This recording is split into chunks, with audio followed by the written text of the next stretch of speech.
মানুষই হলো আসল ভাইরাস, যেখানে তাদের লোভ, লালসা, আকাঙ্ক্ষা, ক্রোধ এত বেড়ে গেছে কি তারা এক এক করে মনস্টার হয়ে যেতে থাকে আর একে অপরকেই মারা শুরু করে। পৃথিবীতে সবারই একই অবস্থা, সবাই এই ভয়ে আছে কি আমি যেন মনস্টার না হয়ে যাই। কিন্তু পরিস্থিতি এত ভয়ঙ্কর কি তার এই ভয় তাকে মনস্টার বানিয়ে দিচ্ছে। দেশের মিলিটারি বেরিয়েছিল এই ভাইরাসের অ্যান্টিডোট খুঁজতে, যেখানে তারা এমন কিছু স্পেশাল মানুষ পায় যারা নিজের ভিতরে থাকা মনস্টারকে কোনোভাবে বাইরে আসতে আটকাতে পেরেছে। এই জন্য মিলিটারি তাদেরকে ধরে ল্যাবে নিয়ে যায় তাদের উপর এক্সপেরিমেন্ট করার জন্য, কিন্তু এতে কোনো লাভ হয় না, যা আমরা এই সুইট হোম সিরিজের সিজন 1 এবং সিজন 2-তে দেখেছিলাম। যদি এখনো না দেখে থাকো তাহলে কমেন্ট বক্সে লিংক দেওয়া আছে, ঝট করে গিয়ে দেখে ফেলো, না হলে এই সিজন 3 বুঝতে অসুবিধা হবে। তো বন্ধুরা, সুইট হোম সিরিজের সিজন 2 যেখানে শেষ হয়েছিল সেখান থেকেই সিজন 3 এর কাহিনী শুরু হয়। আমরা দেখেছিলাম যে কেইয়াং এর সাথে লড়াইয়ের পর হিউনসু অজ্ঞান হয়ে গেছিল, কিন্তু কিছুক্ষণ পর তার অজ্ঞান থাকা অবস্থায় হিউনসুর ভিতরে থাকা মনস্টার তাকে নিয়ন্ত্রণ করা শুরু করে। তাছাড়া তার চোখের মধ্যে অদ্ভুত একটা আলো ছিল। তখনই সেখানে লিওন চলে আসে আর এমনটা দেখে বলে হিউনসু কোথায়। সে একটি রড হাতে নেয়, এতে সেই মনস্টার উঠে আসে আর বলে, তুই এটা দিয়ে আমাকে মারবি? তুই যেটা করছিস সেটা বন্ধ কর, আমি হিউনসুর কষ্ট দেখতে পারছি না। তারপর সে নিজেকে আয়নায় দেখে আর লিওনকে বলে, এই সব কিছুর কারণ তুই এটা জানিস? তখন লিওন বলে, তোকে তো এতক্ষণ ধরে হিউনসু আটকে রেখেছিল। মনস্টার বলে, আমিও তো হিউনসু। লিওন বলে, তুই একটা মনস্টার, হিউনসু নয়। তখন মনস্টার বলে, আচ্ছা চলো আমরা একে অপরের হেল্প করি, আমি এভাবে একে কষ্টে দেখতে চাই না। তখন লিওন বলে, তুই তাকে তার অবস্থায় ছেড়ে দে। মনস্টার বলে, তুই কি সত্যি এটাই চাস? তোমার সেই দুর্বল হিউনসু চলবে তো? লিওন বলে, হ্যাঁ চলবে। অতঃপর মনস্টার তার কাছে আসে। লিওন বলে, এটা কি করছিস? মনস্টার বলে, জানি না। তখনই তার চোখের পাশে অদ্ভুত কালো দাগ চলে আসে। লিওন তখনই ভয় পেয়ে তার মাথায় বাড়ি মারে, যার জন্য হিউনসু নিজের হুঁশ ফিরে পায়। এরপর আমরা ব্যামসিয়াং এর ল্যাবে ডক্টর লিমকে দেখি, যেখানে সে একসময় কাজ করত, বিভিন্ন রকম স্পেশাল ইনফেক্টেড মানে মনস্টার হিউম্যানদের উপর এক্সপেরিমেন্ট করত এই ল্যাবের মধ্যে। তার মধ্যেই একজন মনস্টার হিউম্যান ছিল MH1।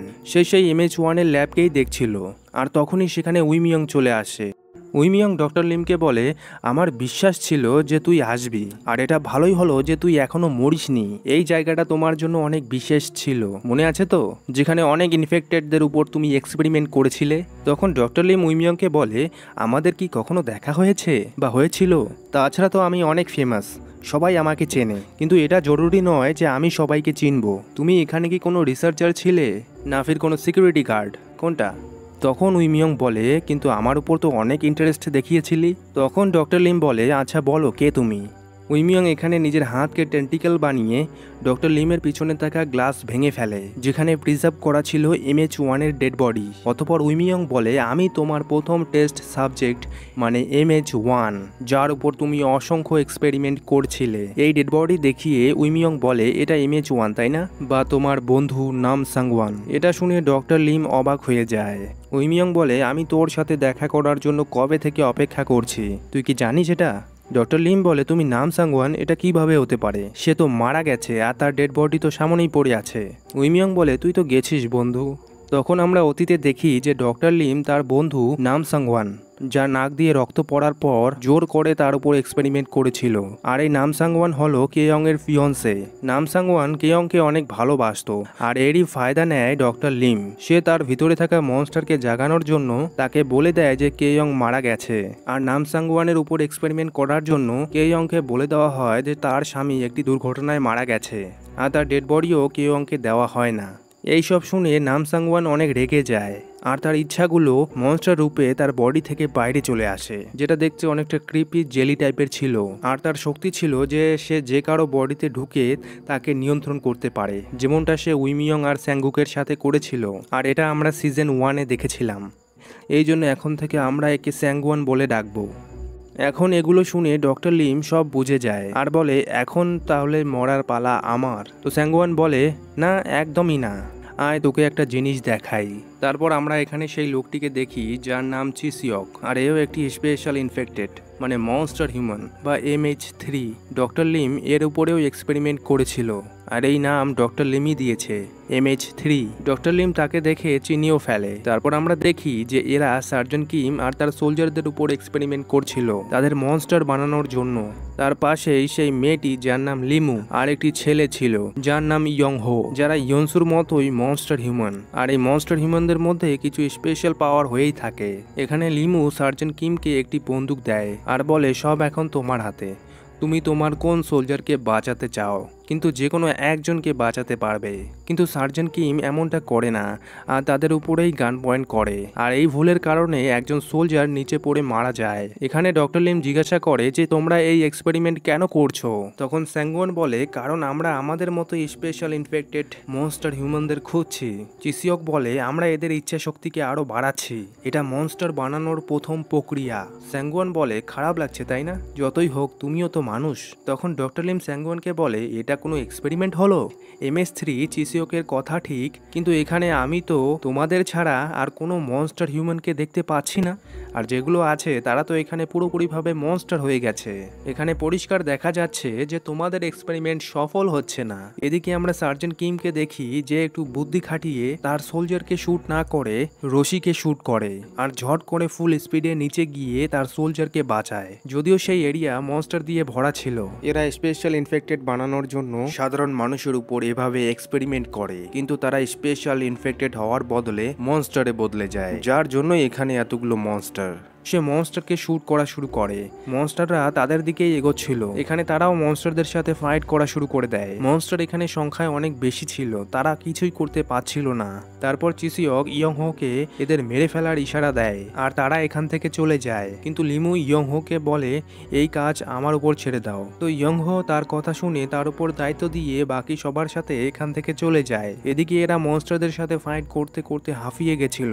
এরপর আমরা ইয়নসুকে দেখি যে কেইয়ংকে বাঁচানোর জন্য নিচে যায়, কারণ সে মনস্টার হয়ে গেছিল আর তাকে সে এই জন্যই নিচে ফেলে দিয়েছিল।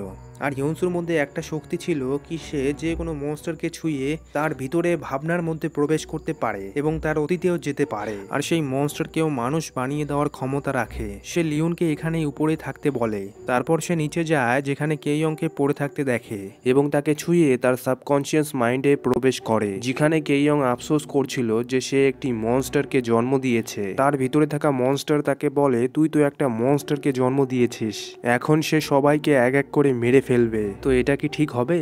যদি তুই সত্যি নিজের মেয়েকে বাঁচাতে চাস তো তাকে শেষ কর, এটা তোমারই মেয়ে। কেইয়ং এটাও মানতে রাজি না যে সে একটা মনস্টারকে জন্ম দিয়েছে। তো তার ভিতরে থাকা মনস্টার তাকে বলে নে আমি একে মেরে ফেলছি, কিন্তু কেইয়ং এটাও চায় না। মনস্টার বলে ছাড়ো এসব এসব পেঁয়াজের চোখের পানি কিসের জন্য? তোমার মধ্যে আবার কবে থেকে মায়ের ভালোবাসা জেগে উঠলো? তোর মনে নেই তুই নিজেই একে মারতে চাইছিলি? আমি তোর ইচ্ছাটা পূর্ণ করে দিচ্ছি। কেইয়ং বলে না প্লিজ এমনটা করো না, দয়া করে এমনটা করো না।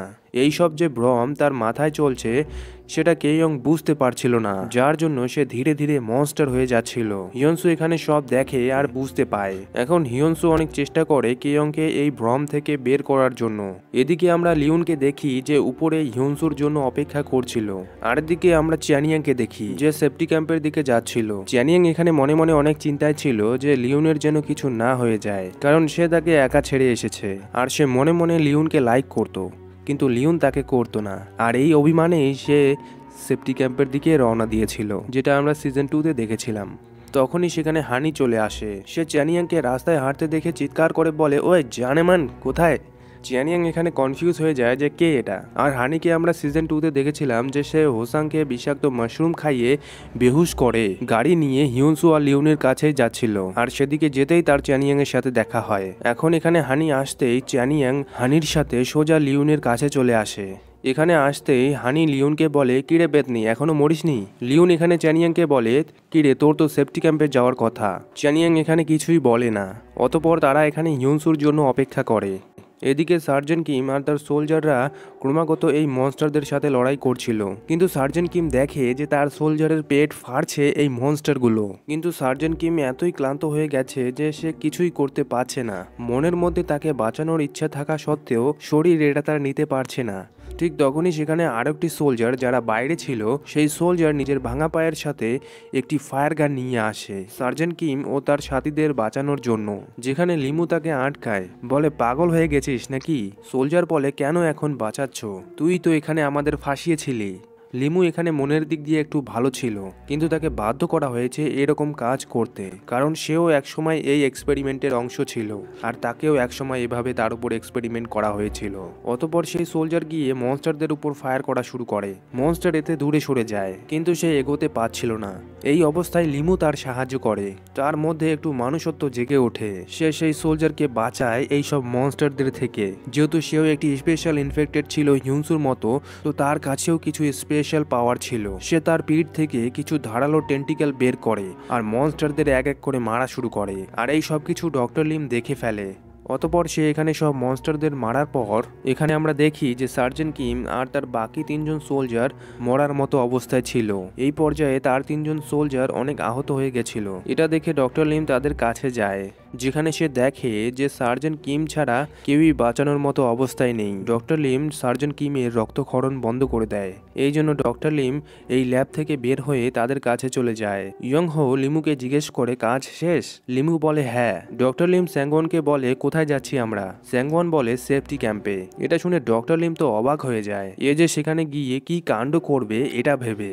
এদিকে সবাই হিউনসুর জন্য অপেক্ষা করছিল, কি তখনই সেখানে একটি অনেকগুলো হাতওয়ালা মনস্টার চলে আসে। এটা দেখে তারা চুপচাপ লুকিয়ে পড়ে। সেই মনস্টার তাদেরকে তো দেখতে পায় না, কিন্তু অনুভব করে। জ্যানিয়াং এখানে নিজের বন্দুক বের করবেই কি সেই গর্ত থেকে কেইয়ং এর অনেক জোরে চিল্লানোর আওয়াজ আসে, যা শুনে মনস্টারও সোজা সেই গর্তে ঝাঁপ দেয়।